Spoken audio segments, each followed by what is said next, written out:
आज हम पढ़ेंगे चौथा क्वेश्चन। बहुत ही ध्यान से देखो, क्वेश्चन बड़ा ही प्यारा है। क्या कहता है? जो कहता है वो आपके सामने आ रहा है। कह रहा है कि यदि दो बिंदुओं ए और बी के बीच एक बिंदु सी ऐसा स्थित है कि ए सी बराबर बी सी है, तो सिद्ध कीजिए कि ए सी इक्वल हाफ ए बी। देखो ये है बच्चा लोग एक्सरसाइज आपका 5.1 क्लास 9th की NCERT मैथ। तो देखो हम इसको इसके अकॉर्डिंग बना लेते हैं। हमने इसे बना लिया। कह रहा है कि A और B के बीच में एक बिंदु है C, हमने कर लिया।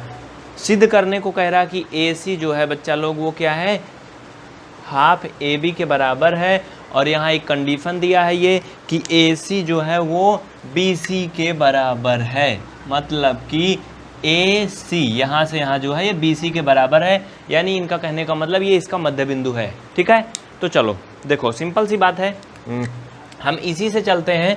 हम जानते हैं कि अगर यहाँ पर हमें AB निकालना है, क्या निकालना है? AB। तो यहाँ आप लिखो AB इक्वल, आप जानते हो AC धन ये BC होगा। बोलो होगा कि नहीं होगा? होगा ना भैया। अगर हमें पूरा निकालना है, पूरा ना, तो हम क्या करेंगे, ये दोनों जोड़ के भी तो निकाल सकते ना। इसको ऐसे समझ लो जैसे अगर मान लो ये पूरी दूरी हमारी 4 सेंटीमीटर है। कितना है? 4 है। और ये मान लो कि खुदा ना खास्ता ये दोनों अलग अलग पार्ट में है। ये 2 है और ये भी क्या है, 2 है ना। मतलब पूरा टोटल 4 है, तो ये आधा 2 होगा, आधा 2 होगा ना। बोलो होगा कि नहीं होगा? होगा ना। तो हम क्या कर रहे हैं, चाहे तो ए बी का मान यानी पूरा का 4 रख दें इधर, और इसका 2 रख दें, तब भी तो बराबर होगा ना। होगा ना, कर सकते हैं ना। तो ये इस तरह से हो गया। ये तो मैं आपको समझाने के लिए लिखा हूँ 4 2, इसको आपको नहीं लिखना है। हाँ, अब देखो क्या होगा आगे, बहुत ध्यान से समझने की कोशिश करो इसको। क्या है इसका पूरा कहानी। अब यहाँ पे चूंकि दिया है ए सी इक्वल बी सी दिया है, यानी ए सी की जगह पर आप बी सी लिख सकते हो। लिख सकते हो ना, और भी कुछ लिख सकते हो क्या? ए सी की जगह पर बी सी। तो चलो कर लेते हैं। देखो ए बी इक्वल ए सी की जगह पर हम क्या लिख लें, बी सी। देखो इसमें जो सिद्ध करना है थोड़ा सा अलग है क्या यार। क्वेश्चन में क्या कह रहा है, ए सी इक्वल हाफ ए बी।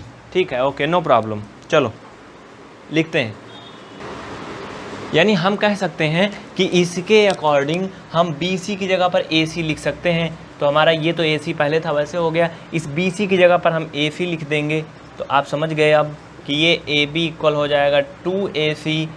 इतना तो आपके दिमाग में घुस गया होगा। तो बच्चा लोग आप जानते हो यहाँ ए बी बराबर 2 इधर आएगा तो भाग में हो जाएगा बराबर AC हो जाएगा।